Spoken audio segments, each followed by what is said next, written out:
Right. Oh, okay, hold on. So maybe there's a choice. Each masked character must cast this ability for its mana cost when it's cast by any other masked character. For characters joining the casting, this ability is free active. They can choose to take feign or direct, maybe. All right, so okay, let's think about what our abilities do. Mm, Rank 2 allows us to put feign damage on a target. right. And then anytime that target would receive damage from our rank 1, all feign damage is consumed and inflicted on their max HP.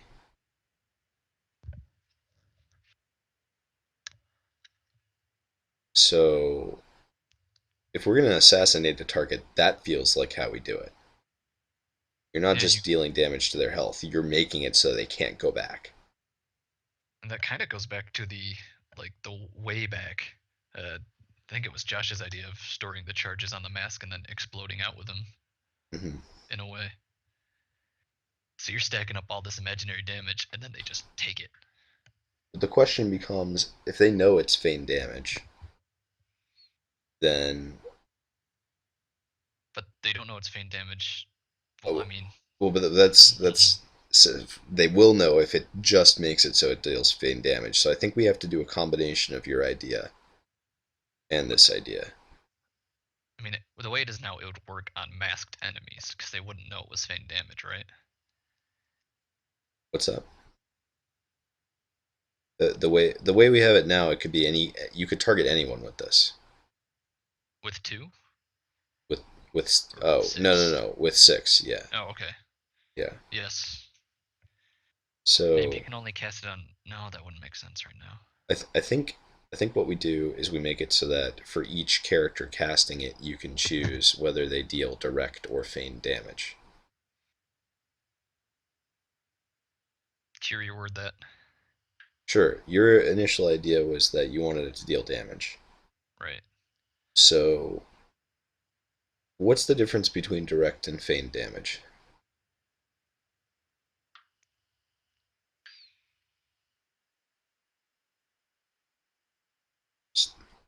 That the direct damage is actually damage, but which is more useful to your kit?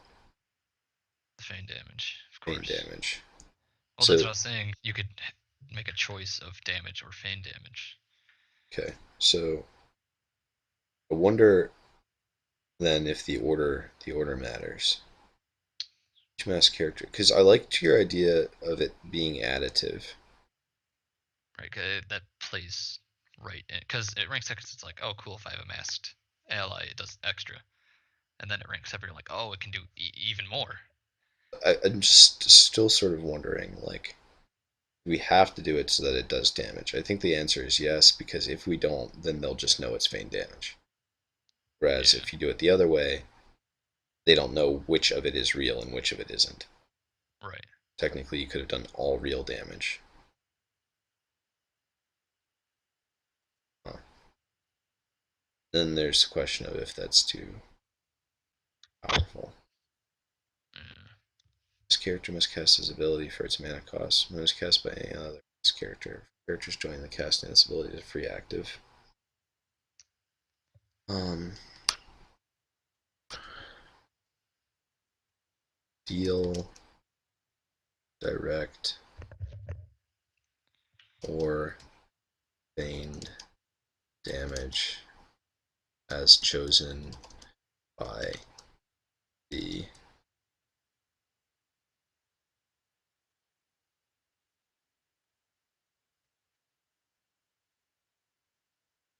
primary caster.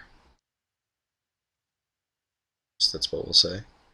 Deal direct or feigned damage as chosen by the primary caster equal to the number of. So so the main caster is choosing out of each character if that character is doing direct or feign. Right.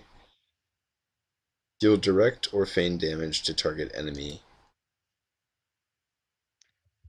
Deal direct or feigned damage as chosen by the primary caster, which we'll see. By the primary caster, comma, to target enemy No. Deal direct or feign damage is chosen by the primary caster, To comma. target enemy. No, I don't think it needs comma. I was just trying to see if we could rephrase the second part. Oh, okay. Target enemy receives. Okay, better. Target enemy receives damage equal to the number of masked Characters casting. characters casting. That is a really good way to do that. I think it makes sense. So, at rank 6, it's 2. And at rank 7, it's 3. Yeah, it's two per. So it's going to be. So is it going to do 1 per character or 2 per character? Or is that too little? Well, the question is, what does it do with the mask? Is this a double ability?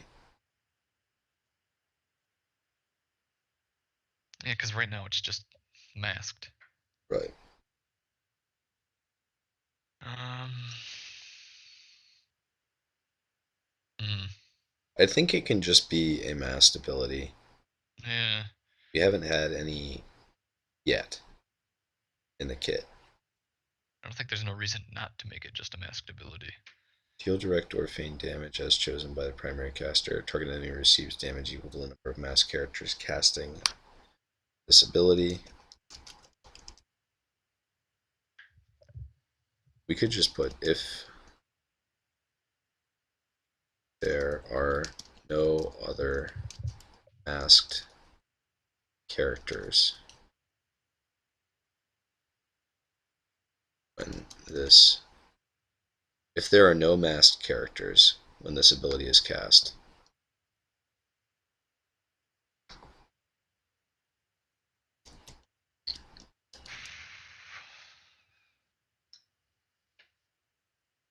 Mm,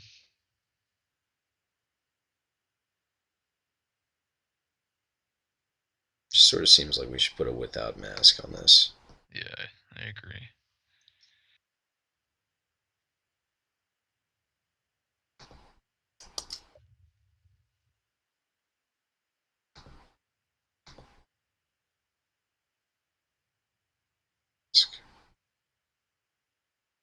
Wath mask is what it says.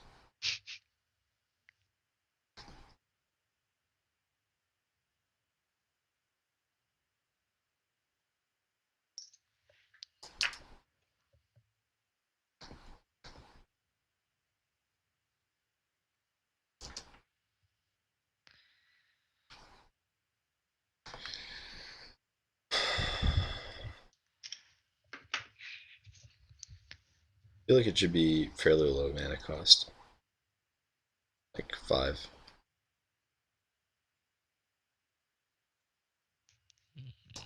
Because it's going to tax everyone that amount. Yeah.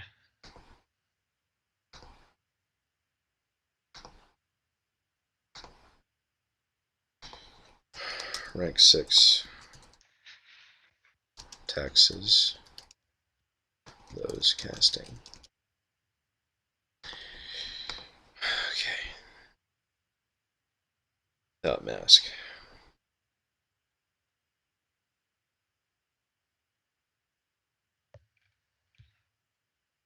Maybe this just allows you to equip your mask.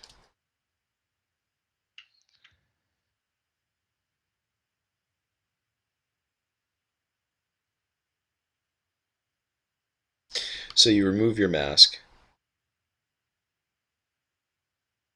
I think it's worthwhile to put this here. Here's what it'll do for you. When you're playing through, generally, there might be a time where you want to reset the target that you have masked, your ally, whoever that may be, and choose a new ally. So you take off your mask, and then you'd have to wait until your next turn to put your mask back on. Right, because the passive Right. activates the beginning of your turn. Whereas now you can just put it back on. That's a good tie-in. And I think it needs to come around rank 6 anyway. Yes, because that's when it's really getting into on and off. Mm-hmm. Not to mention it's gonna make. Yeah. That's a good spot for it. For each caster, comma, deal direct or feign damage as chosen by the primary caster. Period. Yes. Target enemy receives damage equal to the masked characters casting this ability.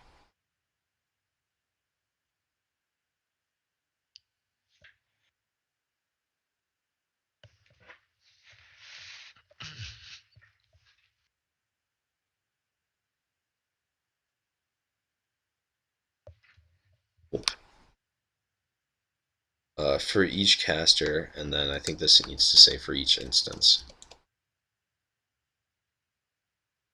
I hate doing that, but I think it needs to happen.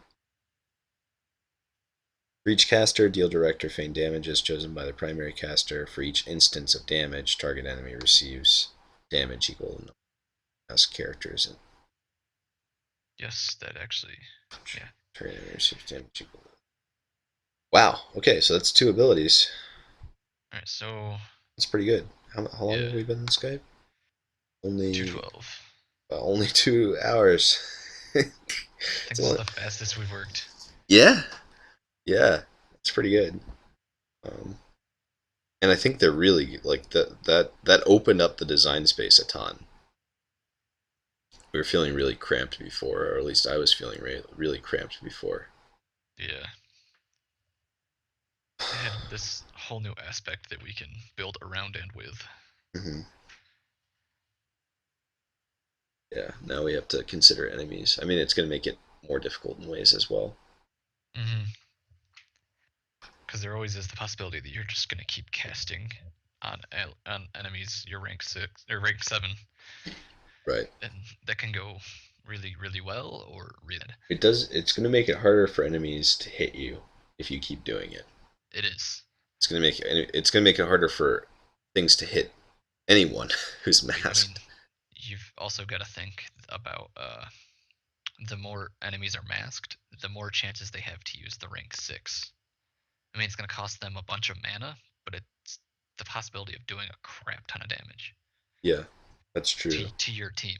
To your team, but So that I also mean, fits into the identity, which is yeah, good. So, but the other thing is that the way that rank 7 is worded, you could just take your mask off. well, you could receive healing as well. Can you? Yeah, if a masked character is a target of an ability that is on the stack, the targeting character may choose a new target from among masked characters.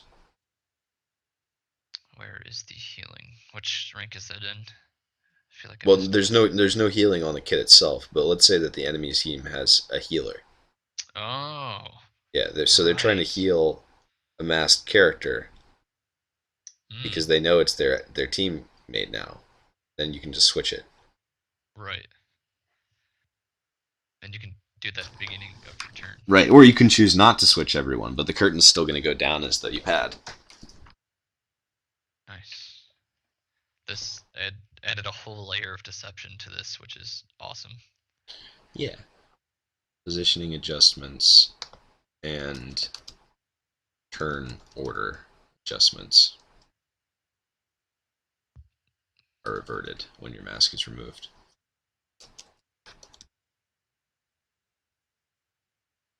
Yeah. Yeah. There's a lot to think about, but it's fun. I hope. Yeah. I think this should be a passive. The next one? Mm-hmm. Yes, I agree. Has been a passive since rank 3. Rank 5. Or is rank 5? Oh, yeah, there it is. But I think that it's still probably worthwhile. I mean, usually what ends up happening is it goes passive something and then another passive at like rank 10. Well, it doesn't have to be that way. There's an active for Wordsmith rank 10, a passive for the Lost Strider, and a passive for the Cavalier. Yeah. I suppose we'll figure it out. It doesn't have to be figured out now. Passive. It could also be another basic, but basics are hard to design right now. Especially for the Cabaretto. Yeah, jeez. So everyone gets to use them. But I think we're doing really interesting things right now with the class overall. Mm. It doesn't feel like any other class, which is usually our first success marker. Does it feel like another class? No. Away. Does it feel like it interacts with enemies in a unique way? Yes. Does it feel Yes. like it interacts with allies in a unique way? Yes. Yes. Does it feel like it's understandable for the player? Not a beginner player. No. No. It depends on the player's skill level. But they're not being introduced to every ability at once. That's true too. They have time to walk into it Mm-hmm. instead of just dumping them with for some reason a rank 10 character. Yeah. Here, play this character. Yeah. We'll never do that. Because I think the issue with each player is going to be when you start a new character, you're learning a complete style. Hmm. Although I think that melees are going to be the most transferable in terms of skill set. Right. It's usually how it is in most games when you have a clear goal. I look at Dota for that sort of inspiration. Like Yeah. the right click heroes are obviously in there, and JJ and I were talking about it. Wraith King, for example, Yes. has one ability, uh, and he auto attacks, and he comes back from the dead if you die. So if you're looking to put something in for new players to interact with better players, Wraith King's fantastic. Yes. It's,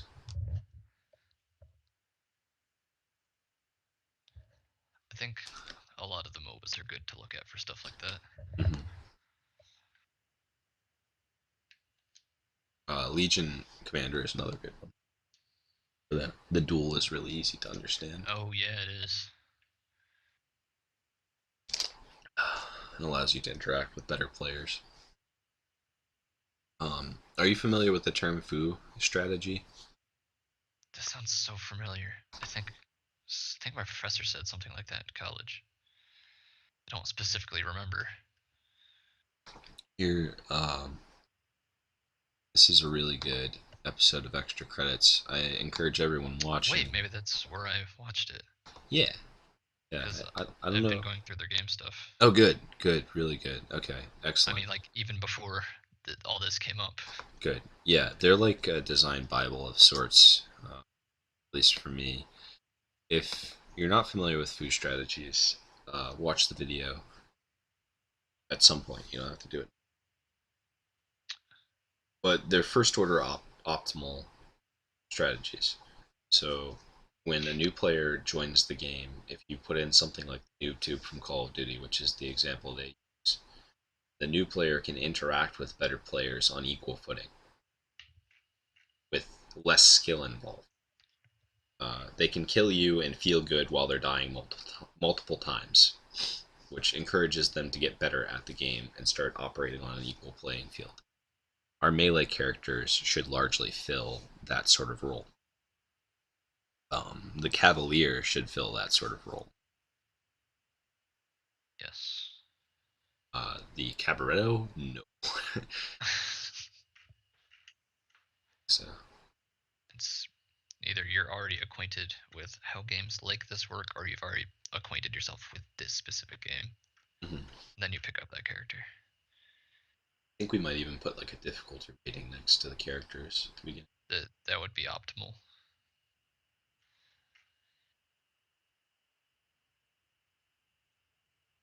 I don't know if that had already been discussed, but so I'll put a little note. Difficulty ratings next to characters in the select screen. Oh man. Once the humans are done, I'm gonna be so happy. I haven't done name work in like a month and a half though. Red Smith and the Cabaretto. Oh yeah, for skill names. If you're interested in that process at all, and I don't know why you would be, Why would I not be? okay, well, because you'll see when we start. I Good. don't want you to see, but you will. Then please feel free to join me for that. It's mostly just thesaurus.com and a lot of time. Well, yeah, it's gotta be clever and witty and also make sense. Yes, and develop the story of the character and fit with where they are narratively, Exactly. um, and work sequentially, Yes. and hopefully have some sort of symbolic meaning as well. But those are all ancillary goals. um, did I ever show you the old skill names that we had for the Uh, first version of the game? uh, I don't think so. Well, at some point I'll do that. There are names like Wild Swing, Double Shot. I heard this in a different RPG. Let's use it. Yeah. Well, it's just you don't even think there's certain things that you want to do with your design when you first start out that are divergent. We had a Yeah. few of those things, but oh, hold on, Faith OX, a game exists or just the concept for now? Well, right now we are working to create a demo for Kickstarter, Faith. Or yeah, I think your name is Faith, and correct me if we're working to develop a demo for Kickstarter, and we're going through and designing the last of the human classes, and three of the human classes are going to appear in the demo. We haven't narrowed down exactly which class is being cut out of the four yet, but we're going to go through, finish them all, and then take a vote as a team. But this is the last human class, yeah. Of the 40 total abilities, we have three left to do. If you have any more questions, just feel free to ask them, and I'll do my best to answer, and so will Logan. As for what I was saying before, I don't know how many games you've started like trying to design for yourself, or if that was something you did when you were younger. Right. But that was something that I did a lot. Like I would do. I remember for like, yeah. Well, thanks, Faith. We hope it's cool. uh, I went and like anytime that I could do a project that was a game, I would do it. And I would go to Latin convention with like game boards as my entry things because it felt like cheating that I could make a game and bring that as a project. Feel free to ask. Okay, I have a notice of roughly 200 questions ready. Oh, jeez. Sure, yeah. That's good. Go for it. Go ahead and fire off the questions. We're going to introduce an FAQ at some point, but I feel like the FAQ is going to be the size of a novel.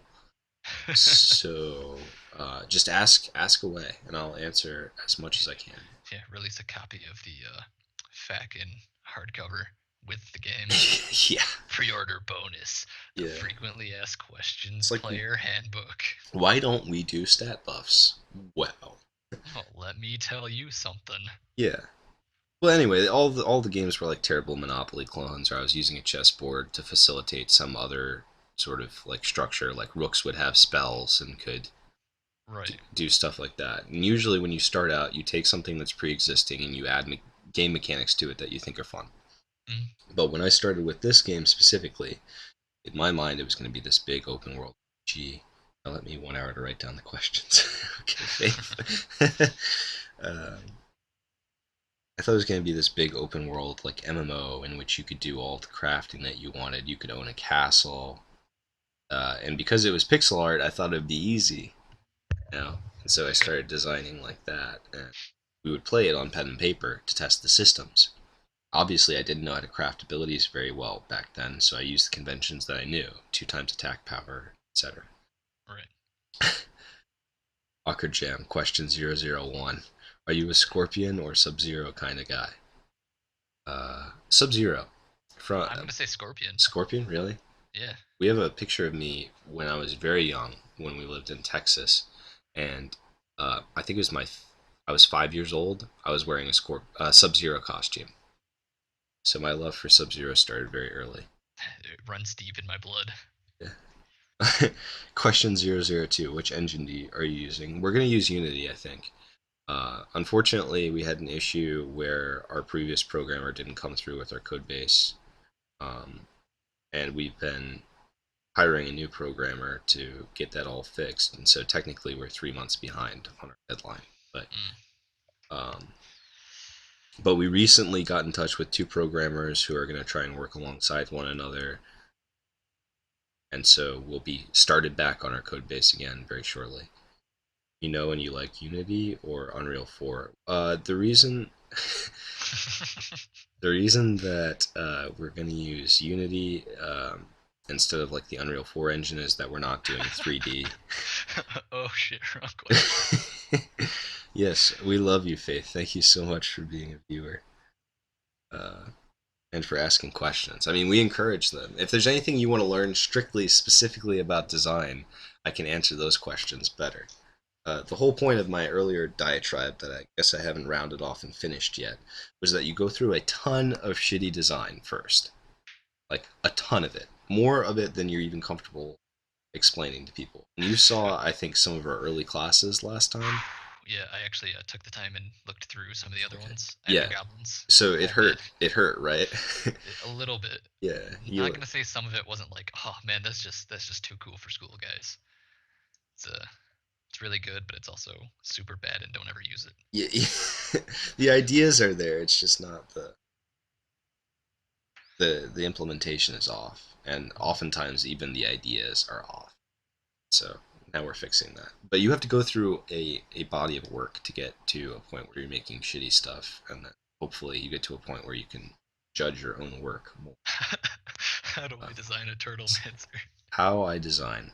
Faith, I'm going to answer your question as though it's serious, because I think it is. And it's question 006. So, and Akajan, I happen to know you, but the Turtle Mancer isn't a class, but there are going to be mages that are part of a turtle race. So So he's not wrong. he's not wrong. Which water are you drinking at the moment? Gatorade water. I was literally drinking water. That was probably me if you heard it. Oh, okay. As for your how I design question, you just do. You just Wow, start. thanks. Insightful. You just start. There's no better answer than that. And I know I always got kind of pissed when authors would say like, "How do you write? You just Just write." right. Yeah. But like it honestly is true. Um, if you want to start designing, go have fun with your favorite game and try and make something similar, something that takes all of your interests and incorporates them into one thing. It doesn't matter if the scale is way too grand at first, just don't start paying anyone until 5 years later. Uh, Hey, wait a minute. yeah, yeah, you should wait a little while. This is nice. Nice getting a little question battery, one word at a time. It's cute. Can I help you develop the game? You are helping us develop the game. By viewing our channel right now, you are supporting us and what we'd like to do. And if you spread the word to other people, that would help us even more. In terms of actually helping with design, if you have a great idea, we'd love to incorporate it. And if you have any questions that you want to ask about what we define as a great idea, how we identify which ideas are good, we can answer those questions as best we are capable. Um, I've heard a lot of people like say idea guy in a sort of that's not a question, Faith. Uh, a lot of people will say idea guy and they have like a snide look on their face, and I kind of agree with them. If you're Mhm. just an idea guy and you're not trying to support the project in any other way, then that's bad. But you should be the kind of person, whether you're a guy or a girl or an orangutan, um, Especially orangutan. who's ready who's ready to put your opinion into something and give it the most creative energy that you've got, as much as you can contribute. Because where projects go wrong, I think, besides all the management side of things, which is terrible, by the way, don't ever manage a project. Uh, where projects go wrong, I think, is that they start closing off the possibilities too soon. Um, and Extra Credits has a great video on failing faster, but really though, you should fail as quickly as you possibly can. Go through all avenues available to you. If someone suggests an idea that's like this should do direct damage, you should say, okay, no, let's not do direct damage, but let's look at this, and this that it could do. Um, And that requires a lot of thinking to figure out where the parameters of an ability or a concept are. But um, it's worthwhile, completely worthwhile, I think. And with that question answered and rambled through, I think it's time to get back to actually designing. Unless you're on to question 10, which would be the first of the double digit questions. Um, this passive though, ow, hurts my mind.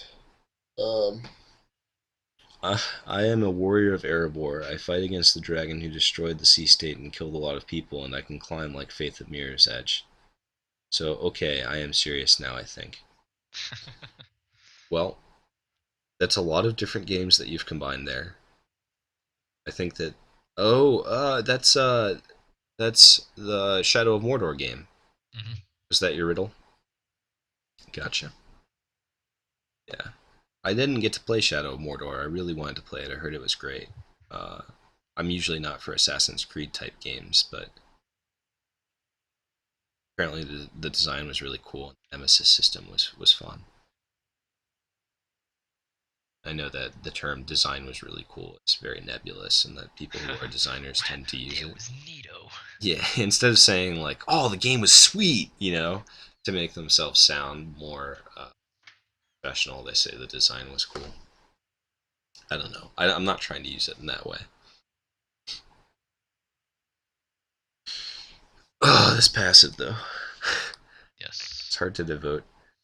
Now that we have questions coming in, it's hard to diverge from the questions, devoting full attention to rank 8 passive. Rank 5. Rank 6, 5 mana basic. Well, the kit is fairly complicated now. There are a lot of avenues for you to pursue victory through. By rank 7, you should feel very comfortable.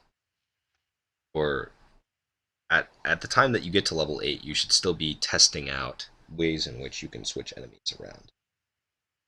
How many enemies you can bring into the fold, things like that.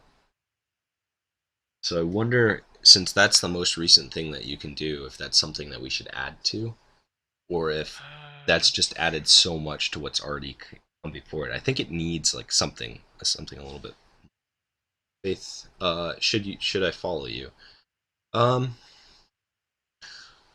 if you're interested in what we're doing, if we encourage you to think about design differently, if we're entertaining at all, if you like us, if you had a rough time in high school too, if video games are your thing and you've ever wanted to make one, or you just want to support people who are trying to make one, then I think you should follow us. If you don't like listening to people ramble about design, if you don't like people spending a lot of time not actually doing design while answering questions, if you don't like Logan for some reason, I don't know why you wouldn't, wow. but if you don't, hypothetically, of course, I wouldn't follow the channel. That's just me personally. Not that I don't like Logan. Not that that's not me personally. Love the guy. He's great. He drinks water and everything, which I is do. very healthy. Helps me stay alive. Um, but yeah, I mean, we would appreciate the follow. Um, I don't think we'll do like a little monkey dance or anything for the, but perhaps your name will go into one of our abilities. He says, "I hate you. You don't entertain me. I'm a programmer. I can develop games. I love Logan. And I don't like you, so I follow." That's perfect. Perfect. I love it. Well, thank you. Thank you for being one of our first followers. Let your Hopefully, name be written in the annals of history. yeah, yeah. Actually, we'll write you into the go for it, monkey dance. I'll write you into the annals of our notepad. Is that the guy from earlier? I are following. Oh, hey, crazy Ivanuk. How you doing? Thank you for following us. I didn't see you follow. The issue with all of this is that we don't have anything set up for our stream. So when people follow, I don't get a notification. Uh, I'll have when I speak with our new programmer, I'll figure out how to set all of that up. The annals of history. No, not the annals of history. Damn it. I mean, we can work that out later. I mean, I'm sure there were many, but too many to count. You could devote a whole class, college course. A People whole probably lifetime. have gotten PhDs in that subject. I hope not. Yeah, well, they might have. Um, you can press Control S to save, by the way. Oh yeah, thank you. I have a habit that I developed back when I used to play games on Game Boy Color of double saving everything because this one time in Pokemon I played through the game for 4.5 to 5 hours, I think. And I beat like 3 gyms, and then I thought I had saved. I knew I'd saved. I knew it. I absolutely knew I'd done it. I turned off the Game Boy, turned it back on. Nope, didn't save. Every time after that, double or triple saving, and it's stuck with me as a life lesson ever since. So I compulsively save things now, which is what's nice about the Google Drive. It saves for you, Yes. so I don't have to compulsively save. Also, working on any kind of project at all, saving documents. Oh yeah, yeah. I've only ever lost one piece of art on Photoshop because I save constantly. That happened so much to me in high school. Oh, that sucks. Lost a whole Flash video I was working on. I'm so sorry. It It's the absolutely kind of hilarious mistake though. you make once and it never happens again. Also, Adobe loves crashing, so Yeah, Adobe does love crashing. That was my issue. Is it crashed when I was making something? I was like, what? Uh, it's annoying, but well, that's what happens when you don't have any super major competitors. Photoshop, yeah. such a good system. How old are you, by the way? Well, are you trying to take me out for drinks? Cause I'm 22. That's all you need to know about me. I don't know what age Logan is, but I would assume Uh, like yeah. 30s, 40s, 50s, maybe Yeah, I've eternal. actually got 7 kids. 7 kids. You know, you sound like a man who's had 7 kids. What does that even mean? I don't know. Do I sound like a broken man? Rank 7 kids. 7 kids. I can tell you No. right now that like birthing a skill tree is probably just about as hard as having a I kid. don't I don't think you should ever say that. No, no, it's probably true. We spent like what? We've spent a total of we've spent since October working on the humans. Yeah. And I think about a month and a half just on Cabaretto. Yeah, yeah. About well, Cabaretto's actually only been since It was like mid January. December, wasn't it?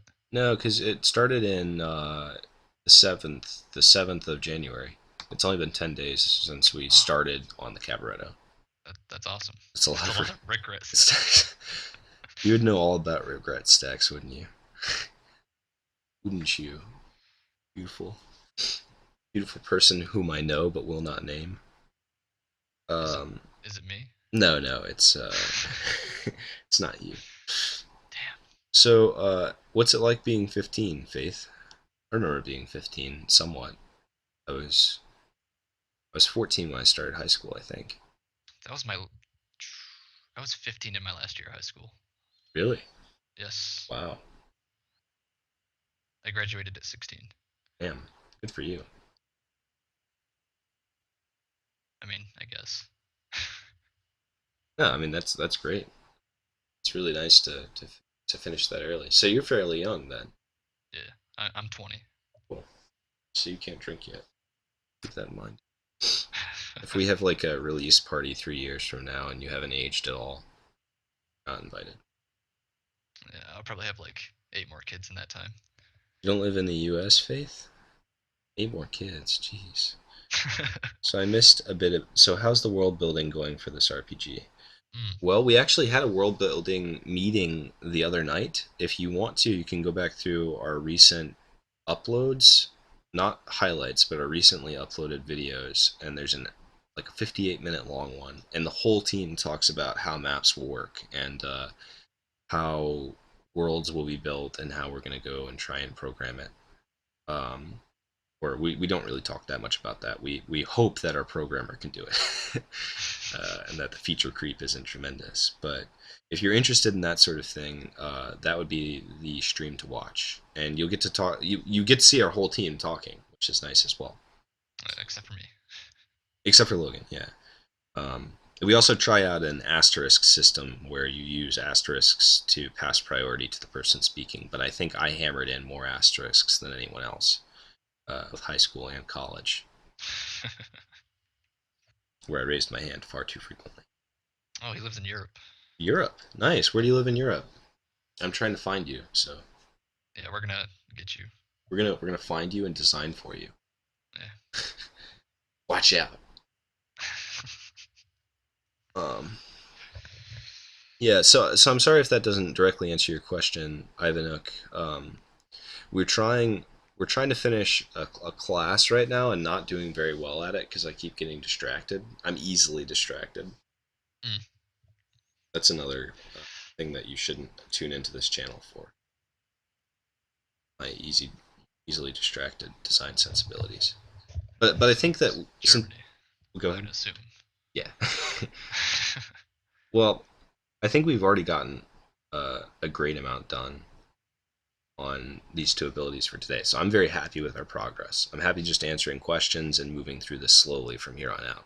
If Yeah, there's no, any time where you run out of time, Logan, feel free to roam. no, yeah. Crazy Crazy Ivanuk says, "Sounds great. We'll take a look. I'm world building for my fantasy novel." Oh, cool. Very That's cool. awesome. That's absolutely awesome. Starts with the letter G. So you're in Germany, Faith? Oh, yeah, that's what I was trying to say. Sorry. I have a tendency to cut people off you as have a well. you have a better speaking voice than I do. Oh, stop it. Oh, You can't say that. People are saying that. I don't know why they're saying that. Why would they say that? I don't who think would it. be nice to me? Because like, I mean, that's like a nebulous thing. Well, one it's a nebulous thing to qualify. The other is that it's like Gilbert Gottfried has a great speaking voice for what he wants to do, right? Yeah, But like, what classifies you as having a good speaking voice for X thing? You know, Steve Buscemi's speaking voice isn't fantastic or anything like that. neither But is Steve Buscemi.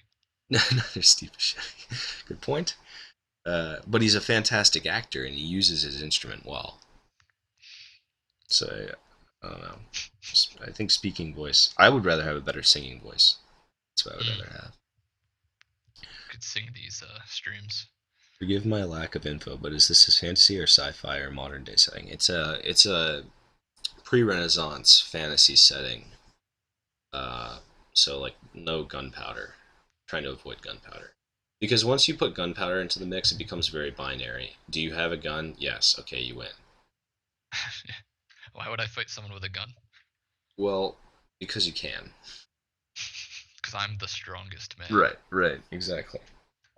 It's like once you have guns, it doesn't make sense for swords to exist unless the swords are super powerful or the armor is really good. But then that takes the armor um, decisions away. We're trying to create something fairly realistic, even though I shouldn't say that. We're trying to create something that's realistic within its confines, within the confines of its own reality. We want things that happen. We want things like people using swords against bows and arrows to make sense, um, because it's the best option that they have. You know, whereas in some universes you might see people using suboptimal weapon choices, which doesn't make sense because if you're going into combat with someone and there's a chance that you're going to lose your life, you tend to pick the best thing that you can for the moment. Like if I have my old baseball trophy with a marble base next to my bed, or I have a floppy sock and someone breaks into my room, it's likely that I'm not choosing the floppy sock. Although if they have a gun, I'm screwed either way. Yeah, see, guns win. I think Hence, no guns. right, exactly. Although a bow and arrow would probably win in that circumstance as well. Okay, and I mean, look, please, there's no need to forgive your lack of info. There's no way you could know. The FAQ is not up yet. Yes, he says, looking at the human skill tree, you have mana that will power your spells. Yes, we are using mana for the activation of spells and abilities. Oh, where did that happen? Yeah, right there. Is it in the chat? Yeah. Why is that not showing up in my chat? Is it real that in some states in the USA, people still think Hitler is alive? Yeah, I see that one, but I don't see the thing in between. Oh, really? Yeah, I don't know. I don't know. I'm sure that there are individuals in most states in the United States that think that Hitler is still alive. I'm They're not sure. very smart individuals, but Right, right. There are probably individuals in Germany who think the same thing. Um, I want to know where you heard that information. That's strange. yeah, I would say that in general, people are probably uh, cynical enough or practice enough cynicism that they would be um, Oklahoma, the whole state. Oklahoma, the whole state. Okay, the Panhandle. I mean, the thing is, he ruined a mustache for the world. He ruined the chaplain stash. Yeah, that's. I mean, of all of the unforgivable offenses, It's pretty much that one. I mean, the Holocaust was pretty bad. Sometimes we call it Hitler Homa. That just rolls off the tongue. All the H's. Hitler home. And there should be an H at the end. Hitler home.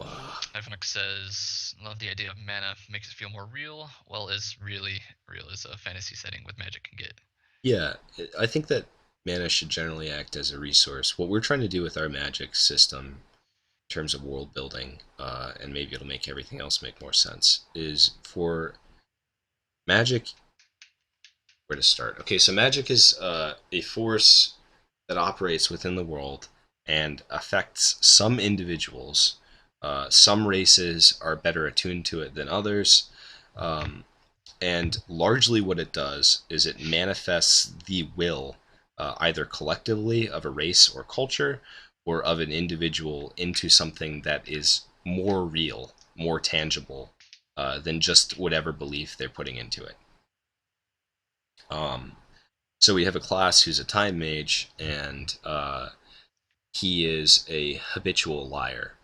Um, and he doesn't realize that he's attuned to magic because he's a part of a society, and the humans were the most recent race to emigrate into the continent where magic is housed. In the other continent where they were before, there was no magic. But anyway, they come into this continent, and they're skeptics, basically, or most of them are. It's not like all of them are. But this specific society that he's a part of are skeptics and alchemists and scientists, and they're trying to figure out why their calculations are being thrown off here. That's what they're trying to derive. And in order to do that, they send all of their young students out into the world as basically missionaries uh, to participate in a journey, come back, and write about their travels and add to this massive library of collected travels of all the people who'd gone out. So this guy goes out and he's very insecure, and he starts lying about the things that he's witnessed. And the magic that affects him manifests itself as changing the timeline that he's gone through and making those lies true. Um, so that's the lore behind that character. And we just finished that one before we finished this one. And that is the Writ Smith. The Ritsmith, yeah. I'll show you guys on stream the Ritsmith here. I don't know how much of that's going to make it into the actual story for him because the narrative team is handling all of that. But when we were designing, that's what we were thinking. And a lot of his mechanics are based off of that, off of those lies basically being put on enemies and allies and manifesting themselves to the player as a resource.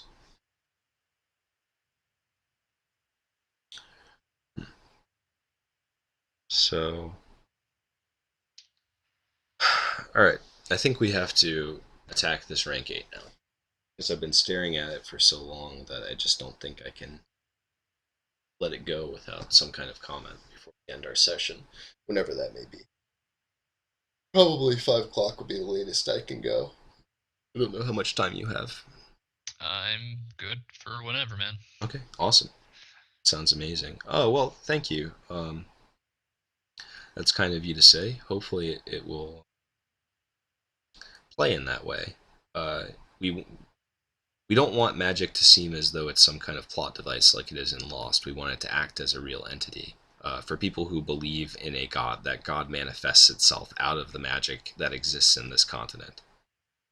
Um, so gods actually exist, but it's unclear as to whether they existed before people believed in them or the other way around.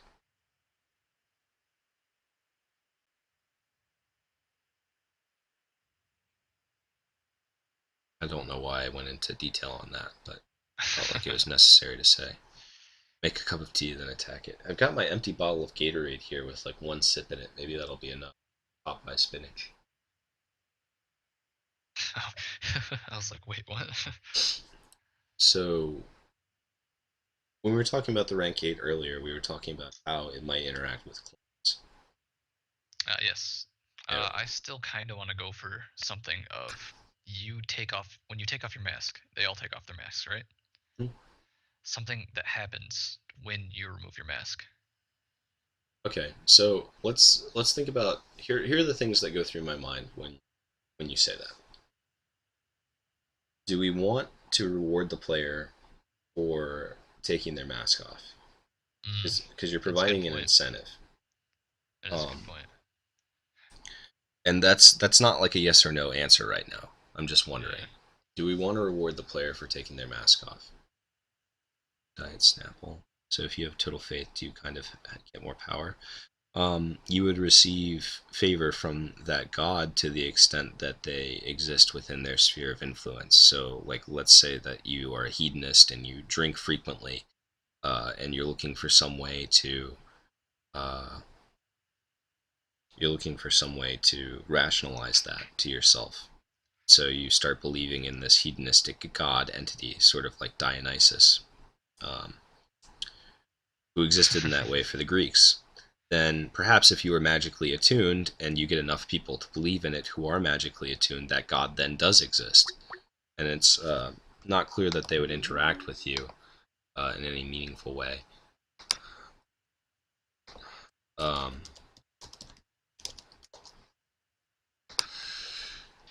uh, in like a corporeal form, they wouldn't come to you or something like that. But perhaps if you invoke blood rights to them, or if you drink in their favor, then certain things that you can't really account for begin to happen. And perhaps maybe if you're in desperate enough need, then that God would come to your aid. But it's not entirely clear if that would or wouldn't happen. There are accounts of it happening, and certainly for races other than humans, it's more frequent that it does, because they've been there longer and have enough people believing in an entity that that entity is more likely to appear. But it is incredibly rare that it does.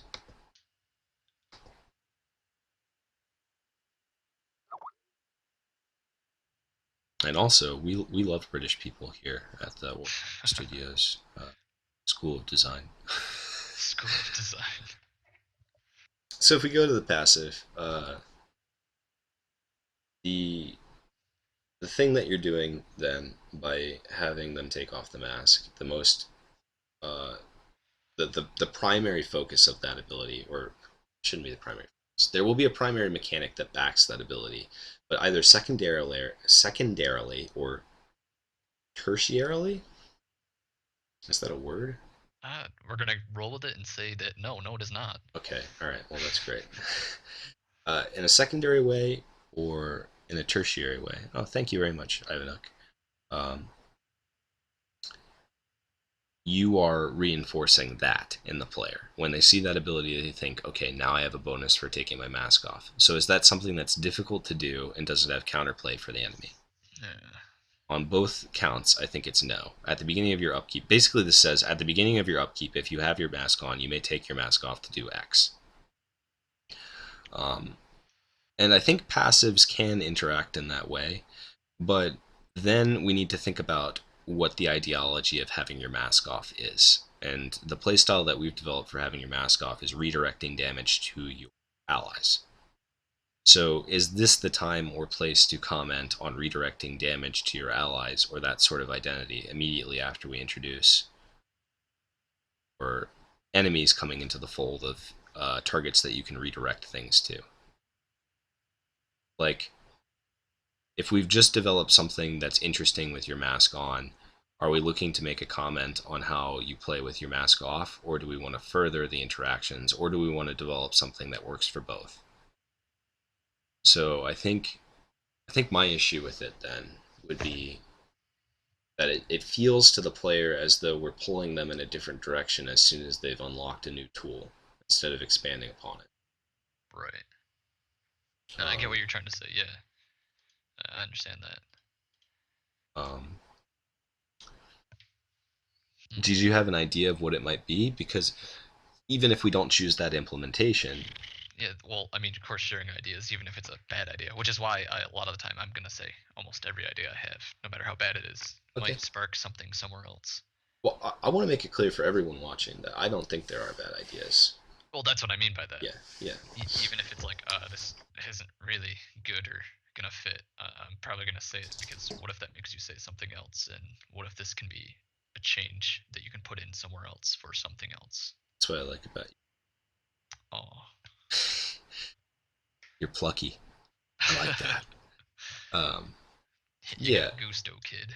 yeah, because like it could be anything that you introduce. Like let's say hypothetically, I have an idea right now for the Cabaretto, spinning around in circles 3 times, tapping her heels together, and then returning home. You might say that that's derivative. It's been done before. In which case, I would argue no, it hasn't. Hasn't been done before. And then you say Wizard of Oz. You know, you could look at the narrative adaptation uh, into the book Wicked. You could look at the film. You could look at the actual novel. I'd be like, well, I haven't read those, so. And we could have that kind of argument, and that wouldn't be productive. Um, but the idea itself, the idea of spinning around 3 times in a circle, tapping your boots, and going home, if we tried to figure out how we would represent that to the player mechanically, you might come across something that inspires you at some point. Yeah, It, you know, like I don't. yeah. I wonder how. I don't think we're going to want a whole lot of being able to run from encounters. You might be able to, but it certainly wouldn't be available in multiplayer, and we're balancing for multiplayer. So tapping your Hmm. heels 3 times and going running away doesn't make sense. Yeah. But Unless it wasn't running away in a sense of the battle, it was running away in the sense of movement on the field. mhm. What if you're moving yourself to the furthest row from a specific character and concealing yourself in some way? Right. Yeah. And that would be something that's interesting. What might be even more interesting is if you could create another back row behind the furthest back row. Kind of like the subtype row you get with the Cavalier when you summon the Oh, summon spaces. yeah. Well, not the summon spaces. Like when what's his name, Bolfus, when he's kind of like Wolfus. taking the damage for you. It's Hmm. almost as if he's in this row right in front of you. Yeah, yeah, it's kind of like that. Um, so yeah, stuff like that, and you can come up with a lot of interesting things Yeah. for implementations out of stupid suggestions that people would classify as stupid and having nothing to do with the game. We had this guy back when we first started playing, back when it was like a D&D like, and we were doing all the systems on paper and all of the abilities sucked. He was a friend's friend on Xbox Live. His handle was Asian Mac, and we were playing a fairly, not a serious D&D, but we were following the rules of the system that we'd outlined. And every time that we got to an issue against someone, Asian Mac would just be like, I throw the elven fairy dust in my pocket that I started the game with at this enemy. It's like, well, elves don't have fairy dust. Well, my elf does. And he was just creating a whole bunch of justifications that were absolutely stupid and terrible. But rather than going against them, what I learned to do was just go with them and have it backfire on him terribly. So he would be like, I throw the magic fairy dust at this goblin. I was like, well, unbeknownst to you, goblins have an ancestral, gosh, what is the Ancestral word? connection to fairy dust. Yeah, yeah, some kind of resistance that they've built up century over century to fairy dust, and it makes them stronger if they inhale it through their nostrils. And he just so happened to catch a whiff when you threw it, and it sent him into a Popeye style Hulk rage mode um, after you. And you throw more fairy dust at him, and he just gets more and more ornery. And then it would become an encounter, and that's of course a completely fabricated scenario. But it took what he was doing and it disincentivized it in a way that was fun for the rest of the players. Right. Hopefully. And we ended up killing him and then stealing his loincloth, and it became a very good item. Ah, yes. And I think we're actually going to have Asian Max loincloth in the final game. That would be great, actually. Yeah, we want to have a few throwbacks at some point.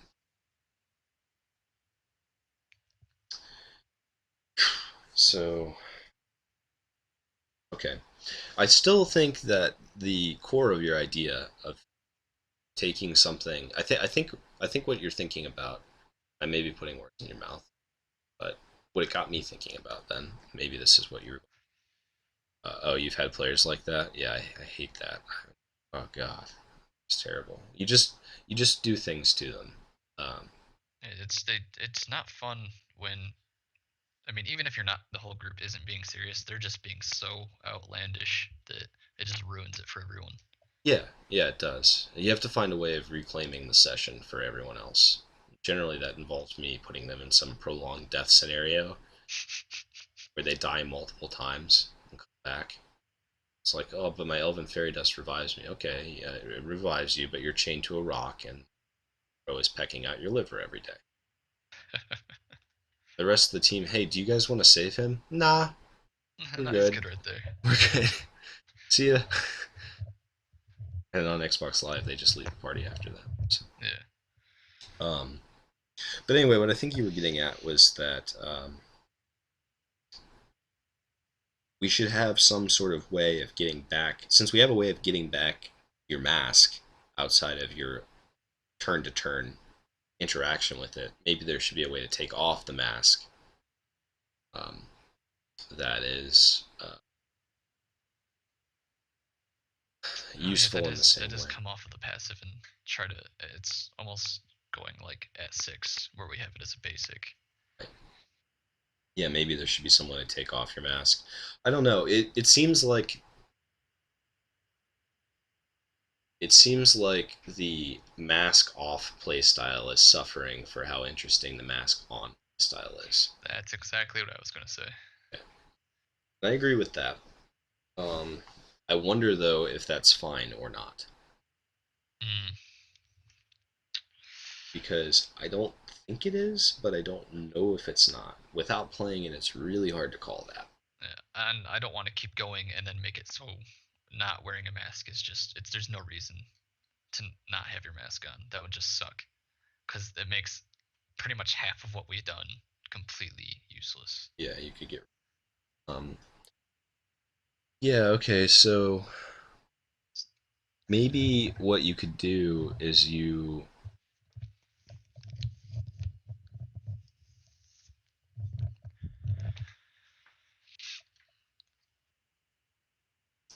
maybe when you take your mask off, you can leave a mask on one of the targets or on one of your So all but one all but masked. one.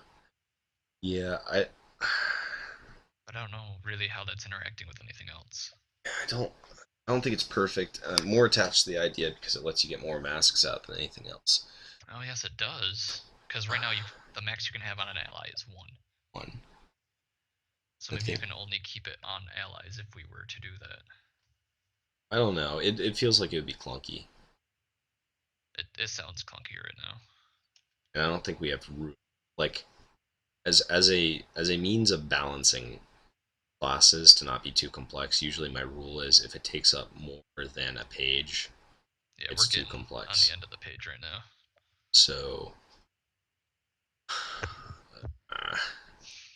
needs to be fairly simple. What's the mask? Is it a power? The mask is your rank 3 passive. Or rather, the mask is introduced with the rank 3 passive of the Cabaretto. And basically, there are two play styles for the Cabaretto. When you first start the class, you're playing it unmasked all the way till rank 3, which is basically level 3. You get a skill point every time you level up. And when you're unmasked, your identity focuses around shifting damage to your allies from yourself. You're very evasive. You're dodging in and out of things. You're performative, basically, because the Cabaretto is a theatrician and an assassin, and a traveling assassin. Basically, they travel with a roaming troupe of actors, and that troupe goes from town to town assassinating low-level officials, and then they get the hell out. They skedaddle before attention is turned to them. And we were considering having them operate as a branch of a trade arm of some sort of shipping company, something like that as well. That was something we talked about during the map meeting. Mm. But what the mask does for you is when you put it on, and you can choose whether to put it on or take it off at the beginning of each of your turns, it adds abilities or adds implementations of abilities to your first two abilities. Um, an alternative style of play that focuses around redirecting damage to yourself, but it also obscures your HP bar and your mana bar, and damage that would target you is not revealed. So enemies have a really rough time knowing how low you are, how actionable you are as a target. Um, and then a lot of the kit from there on, another thing that the mask does, actually, before I continue, is that it allows you to choose an ally on your row and give them the mask's effects and have them appear as a copy of you. So basically, there are two of you now, and the enemy has to sort of choose which one you are. What the kit is giving up for having so much power is that it doesn't really interact directly with the enemy. It just makes everything that they want to do less good, or less dependable or reliable. Um, and so the kit operates in two ways: with the mask and without a mask. And right now, what we're discussing is the without a mask playstyle as interesting as the with a mask playstyle? And the answer is no. Right now, it's not. So how do we design this passive to make the without a mask playstyle more interesting? And what Logan first suggested was giving a reward to the player for taking their mask off, which I don't think is a bad idea. I just don't know if it's as interactable as it would need to be for us to introduce it, because taking your mask off is an action you get to do for free at the beginning of each of your turns if you have it on. And we already have a way of putting your mask on each turn, even if you've taken it off. So it just becomes a game of switching your mask on and off, um, to get whatever effect you would need to get for the turn, which I think does away with some of the intricacy of the play. Yeah, you're right. Um, so from there, don't know. Don't know how we make a passive. What you could do is you could make it so that when damage affects one of your allies, you get something out of it, and then it emphasizes that play style, and it works with the rank 7. Elaborate. Okay, so the rank 1 ability, when you have your mask off, says that you can redirect a damage or an ability, an attack and or ability that's coming your way to an ally on Right. your row. Um, Also, with the rank 7, you can switch a masked character in, against whatever ability is being cast on you as an active. So there's a 33% chance the first time you use that ability of that being your ally. So 33% of the time, if that attack or ability is going to that ally, this passive will proc, basically. And it'll proc when you have your mask off. So it emphasizes the mask off style of play, which is redirecting things to your allies, but it also gives you a benefit for your rank 7, which we just introduced. Hopefully that was. Yeah, yeah. Why not have a percentage chance of getting an ability to get a power from the mask? Random Mm. chance, even. RGN. So RNG, sorry. what we're trying to avoid, since we're balancing everything for multiplayer, is having too much RNG. I think I went on a diatribe on one of the design streams about how World of Warcraft, sorry, not World of Warcraft, how Hearthstone's recent expansion, goblins versus gnomes. Yeah, I think that was during the Goblin discussion actually. Okay, yeah, you can probably go find that somewhere. It might be some of the recent design videos. It'll say narrative design, but they're actually design videos. We just didn't get to change the title until too late. Um, but anyway, I went on this diatribe about how RNG has made it so that players who were bad became more inconsistent, and players who were good became less consistent in general. And it made it so that their free to play model, um, where you used to be able to go infinite, not easily, but you could play for free as much as you wanted if you were fairly good. It became very, very difficult to do so. Um, and part of that was because there were a lot of creatures and a lot of effects that were RNG, um, which I think is an issue because the more RNG you add, when you add an ability that's RNG to a player's kit, you're telling them use this. And if they choose not to use it because they want to do something that's more consistent, then basically you're telling them, um, you're giving them an empty ability. You're adding a tool to their toolkit that they won't use. I think certain players like RNG more than other players do, and certain types of players won't use the ability if it's RNG, unless it has a really good effect or it's absolutely necessary. And I think most of the bases are covered for the absolute necessities of the class at this point. The other thing is that when uh, when you add in an ability that gives a percentage chance of selecting a random power, you have to craft individual powers that are balanced among themselves. So if we have two powers, those both have to be perfectly balanced against each other, and they have to be two unique choices. And usually, if I'm going to add an RNG element or something that introduces an element of choice, I like three choices because it's much less reliable. Um, and we play on the reliability part. Um, Usually, I'll introduce, like, if we want a class that has sustain, but we don't want them to get sustained too much of the time, we'll introduce that as an RNG component where it's 33% chance that they get the sustain they need, and the other things buff their damage. So it feels to the player as though they're kind of it doesn't feel like a loss either way, but it does feel like they're not getting exactly what they need all of the time. So it creates a high pressure situation for them, or a stressful situation for them. Um, but the major issue here is that we have very little space left on the page. We've got another 3 or so lines that we can use, and I'm trying to make it so that from here on in, we don't make classes spill over one page. To implement 3 abilities into this passive, I think would take up too much space, um, which is the main reason why I wouldn't do that right now. Even if it were a really good choice, I think we'd try and find another solution. Um, but that does give me some ideas. So thank you. Suggestion. I think we might maybe use something like that on another class that's contingent upon some sort of artifact, something like that, Mm, whose abilities are contingent on the use of an artifact. instead of innately. Right. So this passive, I think, should focus around damage being dealt to allies. I agree. Um, if there is enough support throughout the rest of the kit. Let's see. Let's double check. Rank 1, without mask, you may have target ally in your row become the recipient of an attack. It's you, so that's 1. Yeah. The other is that in your rank 3, you can clone an ally, and now the enemies are going to go after them half the time instead of hitting you. So that's 2 abilities that work. Um, Rank 4, right?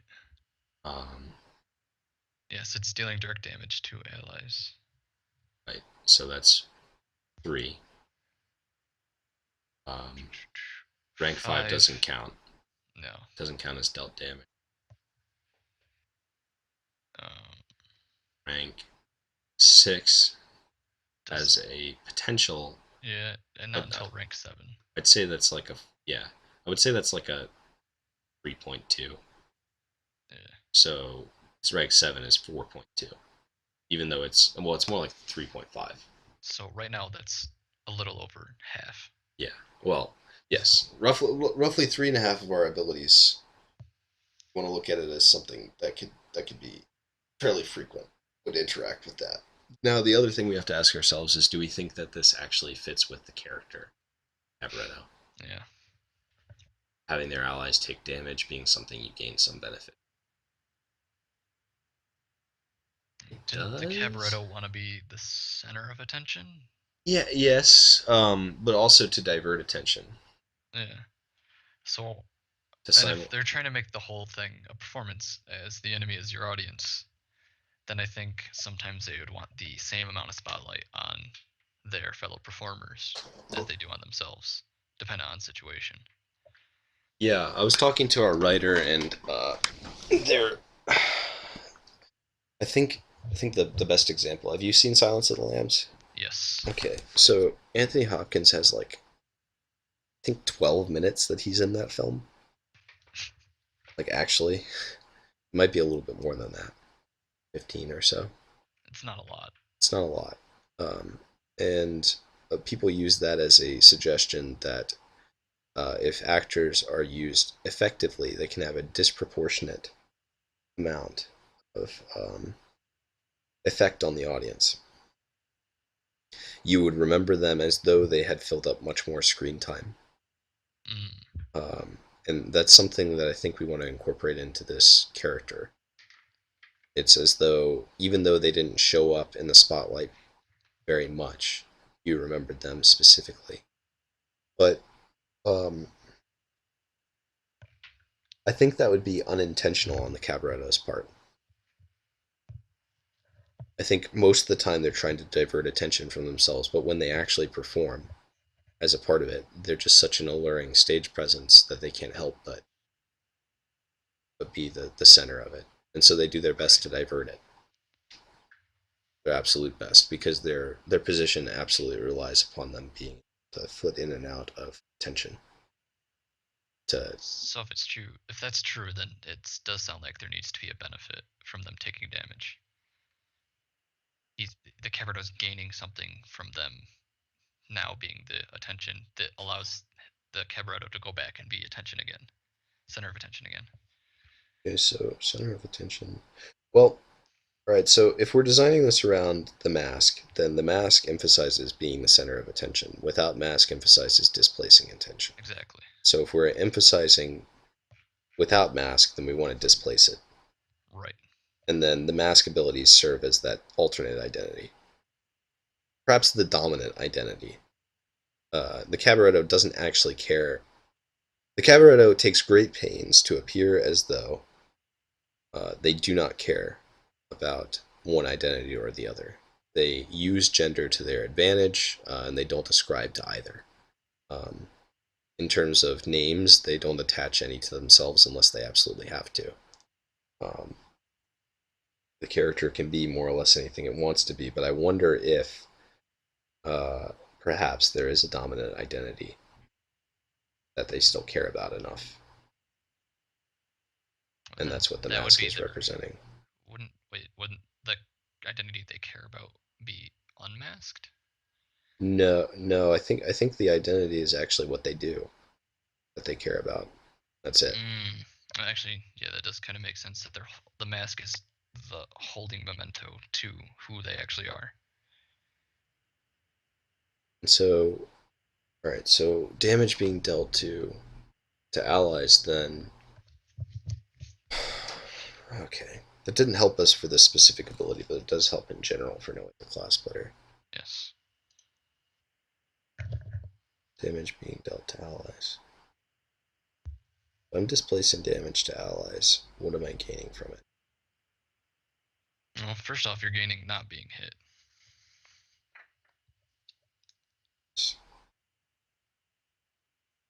You may receive feigned damage equal to the amount of damage that they received if they're on your row. Maybe even half, because I think if you're storing the exact damage, that's gonna get really big really fast. Well, you can choose. You don't have to say yes or no. That's true. But I mean, So, why would you not choose yes? because if you have too much feigned damage, then if you take too much feigned damage, then it will Oh, appear. right, it reveals. Mhm. Mm, I'm still gonna say half.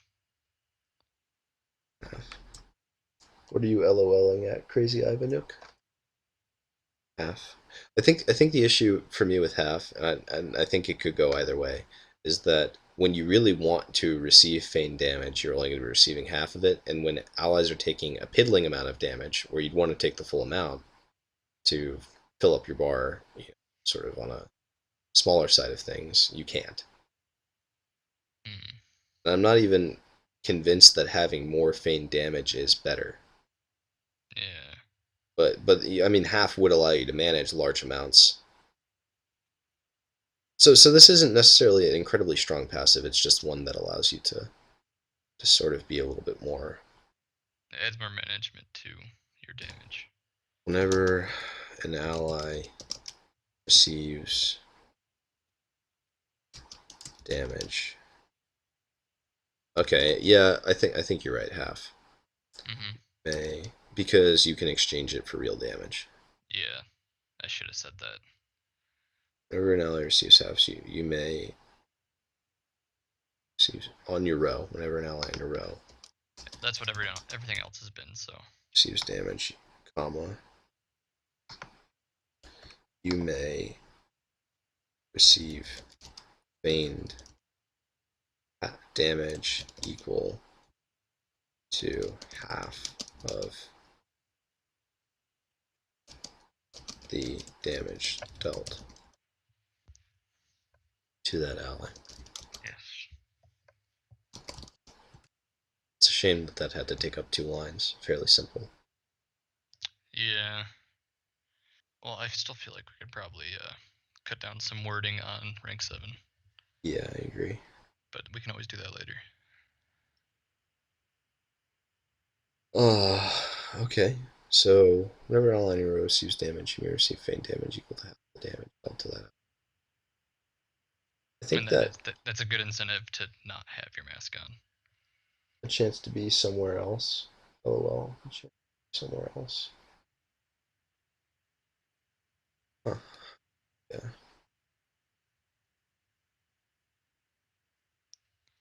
We don't even have a chance to be somewhere else here. We're just stuck designing for you. Like the little light that blinks on the refrigerator. As long as you're watching us, we're forced to stream. It's like the Hotel California, actually. We can log off anytime we like, but we can never leave. Okay, well that's a rank 8. I don't know if we'll end up sticking with that exact implementation for that ability, No. unlike the last round of editing through. But as of right now, it interacts with basically half the kit. It gives you a benefit that you didn't already have, where you can put feign damage on yourself reliably. Hmm. Um, and that makes it harder for the opponents to interact with you in a meaningful way.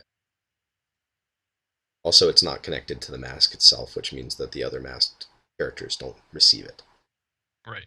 which is fairly important. Oh, I was typing ideas as you were talking. Oh, okay. Gotcha. A chance to be somewhere else. That's his idea. Okay. Hmm. Chance to be somewhere else. Well, we sort of, when we were going through, we actually, the rank 7, the one that we designed, I think just before you got here, deals with that in a way. Basically, what you can do is you can give a mask to an enemy as an active. So you can use it, if you're familiar with Magic the Gathering terminology, you can use it as an instant speed spell. And of course, I'm speaking analogically. It would be an active speed ability in our game. But you can give a mask to an enemy, and then you can switch positions of all masked characters at once. So you'd switch the position of your ally, yourself, and that enemy. Um, and when you choose to do that, the screen darkens for a moment, and the enemy can't. The enemy team doesn't know where that person's being placed, and when the screen pulls back up, that enemy character won't even know where they're placed because the screen won't center in on them as it normally would. Um, so until it becomes their turn, they won't know which character they are, and it makes it so that the enemy team has a chance of accidentally hitting the wrong person. Um, and it sort of allows you to be somewhere else. Either that, or you could just keep the same exact positioning as before, and what's the term? It's all mind games. Yeah, it's all mind games basically. And that's so mean. I wonder how many times people are going to do that, where they just keep the same position. The enemy's just agonizing over which target. Oh, But I mean, that's what we want. that is what we want. Yeah, it's just I wonder if there are going to be people who just go for it every time. They're just like, no, I'm just going to attack you. Like, we're This getting game rid is of you. sounding better and better. Oh, awesome. Yeah. Well, hopefully. I mean, it's still very weak to AOE and to status ailments, Oh, yeah, that's true. which is good. We want a weakness designed in. But if they hit the whole row, then oh, and thank you for saying the game is sounding better and better. Um, yeah, yeah, should be pretty fun. But if they poison the whole row, then like it doesn't matter how you're diverting damage, Yeah. you're still poisoned. You're still going to die turn over turn. I think all of the human classes actually have weakness to status ailments, They really do. which is good. Especially since it's a racial weakness, Mm-hmm. essentially. Yeah, if the racial weakness is status ailments, I think that actually makes sense too, because the racial weakness should be somewhat magical in origin. Yeah. Um, Goblins counter humans. yeah, somewhat. I mean, the blight martyr will Yeah. should be really fun to design. I can't wait to go and do that. Okay, so we have an ability that may be called soliloquy, and if it is called soliloquy, then I'd rather have it at rank 10. Because if we're going to have a moment in which the Cabaretto takes center stage, It should be his grand thing. right,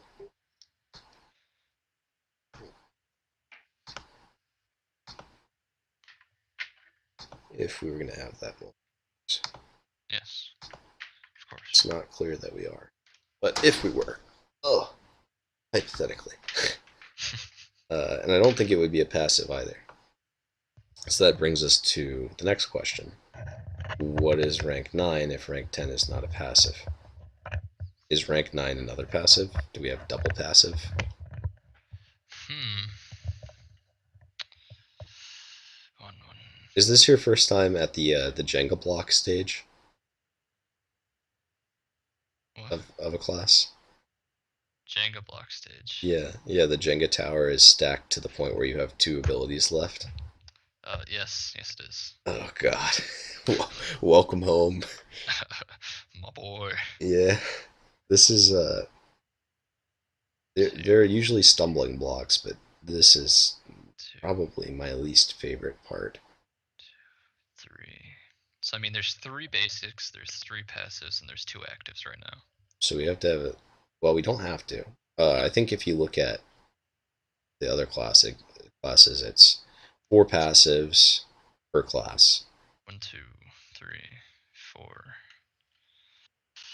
One, two, three, four. One, Passive, two, three, passive, four, passive. Five five. passives on the. Yeah. Well, there's five passives on the Cavalier, but one of them is an upgrade. Yes. So four. And actually, we haven't even included an upgrade in this tree yet. It So hasn't really needed it for the most part. no, but it may be worth considering upgrading an ability because we already have. That's another tool that we have.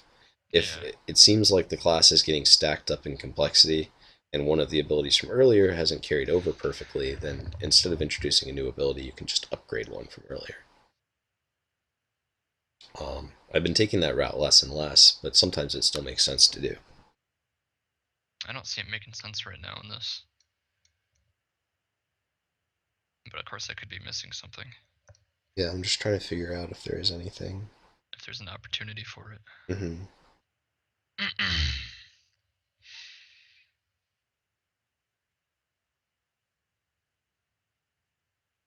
The only place I really see it is, and it's bad, but rank 1. Yeah, And the only thing I can see is it deals full instead of half, well, and instead of that's half. that's crazy. That's what I was thinking too. Agree.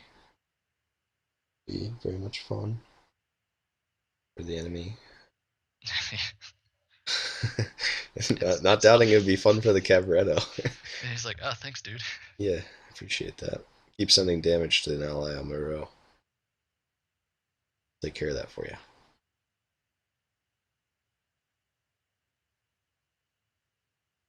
Yeah, that might even need to be tuned down.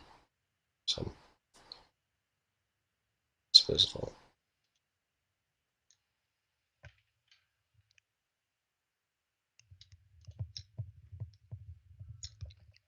Hmm.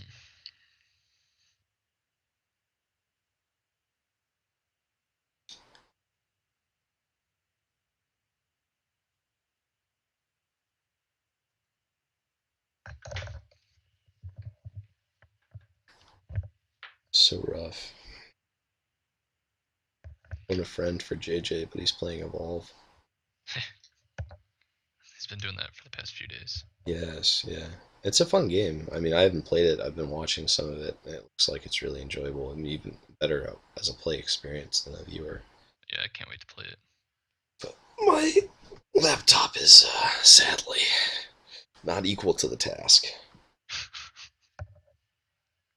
I just realized something. If you had a broken laptop screen and you were somehow able to open OBS, you could stream your screen, which wouldn't be broken, and then operate through a lagged input.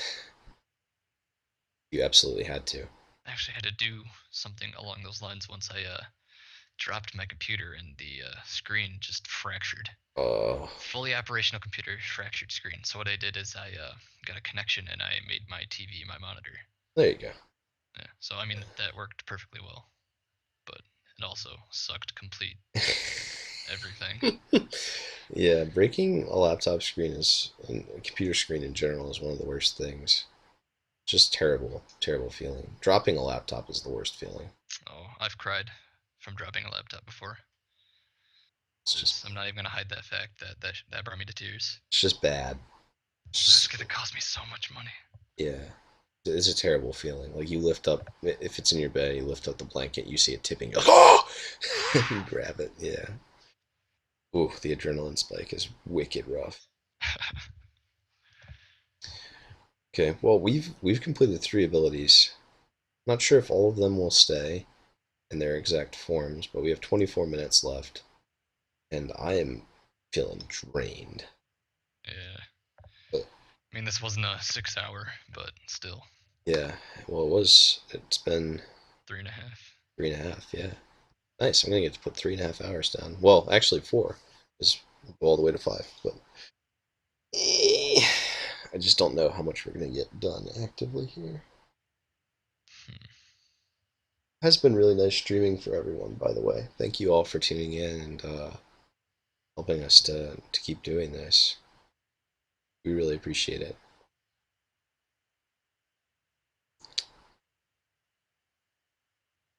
We really appreciate it, and it's nice to have some companionship while you're suffering through it. Although, in terms of things to complain about, designing a video game is pretty high on the entitled list. It's like Oh yeah, God, your 9 to 5 job is designing a video game. I Yeah, feel no so thanks. sorry for you. Well, not no thanks, but oh man. Yeah, yeah. When I was a little kid, man, I think 10-year-old me would. You're designing video games? Yeah, Dude, come on. yeah. He'd be like, "Oh, you're not in public school for 6 hours a day." I'd spend 6 hours a day designing games. You have no excuse. I guess that's true. You have no excuse. I could be in public school right now, but if I were in a public school and I had the teacher talking to me, I would definitely do this instead. Maybe that's what I need to like re-enroll in community college. And then just And have people talk at you while you do this. yeah, yeah, just not even try and pass any of the classes. Just make myself sit there as though it's my office. See, that's the great thing about being an art student. You have studios. That is your office. This is your office. Yeah. Oh, well, thank you very much, Crazy Ivan. I really appreciate that. I hope that some of this is accessible. I know that the systems that we have are not like immediately intuitive, and I really wish we had that FAQ up. I need to type that up as soon as I can. It's just been a lot of other things to keep track of on the management side of things recently. Soon we'll have our FAQ. We'll have some scheduled hours. Logan and I, if he has time, can maybe twice a week or something. Yes, I do start classes again Monday, Wednesday, and Friday. Starting this next Wednesday. That's gonna be. You. What year are you in? I'm just trying to get my. I'm just taking one math class, Oh, okay. and I'm trying to get that math credit so I can get my associates, and then next college year cycle, I am going to re-enlist in college and get Okay. my bachelor's. Very cool. Congratulations. Oh yeah, that thing that hasn't happened yet. The Evil Hollow. I'm here to learn. Oh, okay. Hey, Evil Hollow. We've got 20 minutes left on our design stream. Ask any questions you want. We're coming to the end of actually designing, but that's actually better. Yeah, Oh, this is the wow. perfect time to answer questions. Yeah, Just it's absolutely perfect. So Pug the Darkseer asks, what engine will you make this in? We're going to be making this game in Unity. Um, so I think that's going to need to be added to the FAQ list. yeah, that is apparently a frequently asked question. It is. Let's If you add. want more depth on that, you can always watch this on a later date. Yes, the video for um, this stream, and it's been about 3 hours now that we've been going, will be up immediately after this, and you can watch through all the good times and the bad times. Make this in. I don't think there were very many bad times though. Schedule would be really good. I'm going to follow you guys on this. It's really interesting. Thank you so much, Crazy It's Ivan. freaking awesome. That's really kind of you. You don't have to do that, Shh, yes, he does. but we appreciate Yes, it. yes, they do. I don't know your gender. All Sorry. right. I'll put the schedule up. Put schedule up.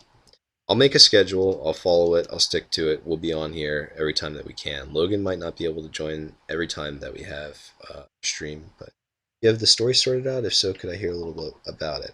Um, we have some of the stories sorted out, but the narrative team is still working on specifics. I could go into a little bit of detail about the different classes and their backgrounds. I think there's already a pretty good background on the Ritsmith in this video if you go and watch it after we're done streaming. Yeah, we did talk about magic earlier Yeah, we in a talked previous about question. magic, which is also, I think we did a pretty good job of summarizing. I think Um, you mean you. sorry, No, it's fine. I didn't I mean to just, congratulate myself. man, I'm so good at this, guys. Wow. Yeah, no, no, yeah, it's if you wanted an explanation of how magic works, then I think that will do for a description in our world. In terms of the story, um, the way that we're choosing to represent the story is different than how most RPGs do. Um, and I know that most designers will say that when they're talking about their games, but in our case, I hope it's true. What we're doing instead of a long form narrative with one character is we're implementing 28 classes. Now, only three of them will be um, available in the demo, but and they'll all be from the human race. But there are 7 races with 4 classes per race, and each individual class, and we call them characters because they're characters more than they are classes. All of the abilities are derived from their internal motivations and what kind of lives they lead. Um, all the narratives will be designed around those specific characters in a different location in the world. And I know that that sounds like a ton of work. It is, but in the way that we're representing it, um, with the simplistic options we've gone for with town representation and map representation, it shouldn't be too terribly much. And it's not like we're implementing it all at once either. We're only implementing 1 race right now, and only 3 of the classes. Um, but the storylines themselves should read out like vignettes. Basically, you'll play a class for about 4 or 5, maybe 6 hours, and stay with them. And then, what platforms will this be on? PC. Um, may end up on my office screen if you stream the day. Okay, yeah, sure, we would love to do that. Um, Platforms even. It's a cool idea. You don't normally see things like that. Well, we want we wanted to represent a full roster of characters that had their own motivations and didn't feel like they were just the same sort of generic warrior or mage or archer class. If your character casts some, Logan's heard this probably so many times that he's sick of it, but if you cast a fireball on someone, uh, your your character has to be the type of mage who would want to burn someone to death. Like it would have to make sense for them as part of their personality to represent magic in that way. If they could choose any sort of way to represent magic, uh, imagine if you were a person who could choose any way to incapacitate your enemy with magic. Would you really burn them to death? And so that's kind of what we're trying to do, is explore characters in that way mechanically, and explore them in that way narratively. And how do they change from rank 1 to rank 10? For every level up that you get, for everything that happens in the story, how does your character change from a person who might not immolate someone to someone who could, given the circumstance? Uh, and it'll vary from character to character.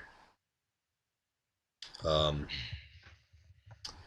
if you want to learn more about how the map works, uh, we have a video up. It was a video from, I think, 2 days ago.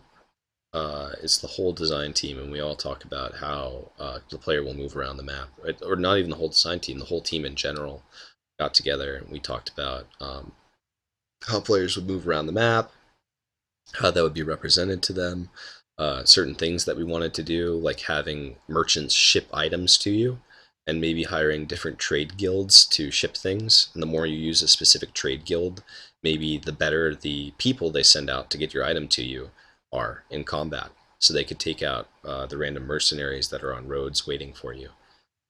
In terms of how we'd represent that, I think the closest analog is Final Fantasy Tactics, where there are enemies on the roads between towns. So your magic mirrors who you are. I guess in a sense.